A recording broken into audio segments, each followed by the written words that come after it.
Praise the Lord, hallelujah. ഇന്ന് നാം ധ്യാനിക്കുന്നത് ഗലാത്യ ലേഖനം 6-ാം അധ്യായം 1-ാം തിരുവചനം. വചനം വെളിപ്പെടുത്താണ്: സഹോദരനെ, ഒരുവൻ എന്തെങ്കിലും തെറ്റിലകപ്പെട്ടാൽ ആത്മീയരായ നിങ്ങൾ സൗമ്യതയോടെ അവനെ വീണ്ടെടുക്കുവിൻ. അതായത് ഒരു വ്യക്തി ഏതെങ്കിലുമൊക്കെ ഒരു മേഖലയിൽ വീണ് പോയി കഴിഞ്ഞു കഴിഞ്ഞാൽ അവരെ സൗമ്യതയോടുകൂടി, എന്താ മോനെ എനിക്ക് എന്താ പറ്റിയത്, അവനൊരു സ്നേഹത്തോടുകൂടി സൗമ്യതയോടുകൂടി അവനെ വീണ്ടെടുക്കുവിൻ എന്ന് പറയാണ്. നിങ്ങളും പ്രലോഭിതരാകാതിരിക്കാൻ ശ്രദ്ധിച്ചു കൊള്ളുവിൻ. നമ്മൾ ചില മേഖലകളിൽ, നമ്മൾ പ്രിയ സഹോദരങ്ങളെ, ജീവിതത്തിലെ ചില മേഖലകൾ നമ്മൾ മറ്റുള്ളവരെ കറക്റ്റ് ചെയ്യുമ്പോൾ നമ്മൾ പ്രത്യേകം പ്രിക്കോഷൻ എടുക്കേണ്ട മേഖല, ദൈവമേ ആ മേഖലയിൽ ഞാൻ വീഴാതിരിക്കാനായിട്ട് ചിലപ്പോൾ നമ്മളുടെ ഉത്തരവാദിത്തം ചില പ്രത്യേക മേഖലകളിൽ പ്രവർത്തിക്കാനൊക്കെ ആയിട്ട് നമ്മെ നിർബന്ധിക്കും.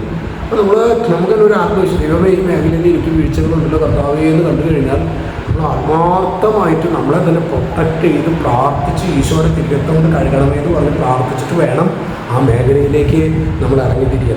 പ്രത്യേകിച്ച് അഹങ്കാരത്തിൻ്റെ ഒരു മേഖലയുള്ള ഒരു വ്യക്തിയാണെങ്കിൽ, മദ്യപാനാസക്തിയുള്ള ഒരു വ്യക്തിയാണെങ്കിൽ, അല്ലെങ്കിൽ ഭയങ്കര അസൂയുള്ള ഒരു വ്യക്തിയാണെങ്കിൽ, അല്ലെങ്കിൽ ജനികാസക്തിയുടെ കെട്ടുള്ള ഒരു വ്യക്തിയാണെങ്കിൽ, ഏത് പാപമേഖലയിലാണ് നമുക്കൊരു ബലഹീനത നമുക്കുള്ളത്, ആ മേഖലയുള്ളവർ നമ്മൾ ഉപദേശിക്കാൻ പോകുമ്പോൾ നമ്മളെ തന്നെ, പ്രിയ സഹോദരങ്ങളെ, നമ്മളെ തന്നെ ഒന്നായിട്ട് ശ്രദ്ധിക്കാനായിട്ട് ദൈവത്തിൻ്റെ വചനം നമ്മളോട് ആവശ്യപ്പെടുകയാണ്. Praise the Lord, hallelujah.